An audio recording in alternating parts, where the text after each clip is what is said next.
कुले मातरम् पद्ममालिनीम् आपसृजन्तु स्निग्धानि चिक्लीतवसमे गृहे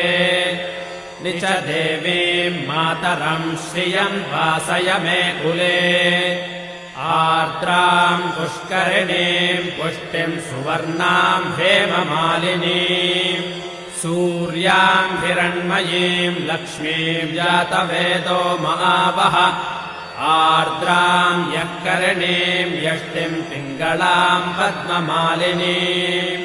चन्द्राम् हिरण्मयीम् लक्ष्मीम् जातवेदो महावः ताम् महावः जातवेदो लक्ष्मीमनपगामिनीम् यस्याम् हिरण्यम् प्रभूतम् गावो दास्योऽश्वान् विन्देयम् पुरुषानहम् यः शुचिः प्रयतो भूत्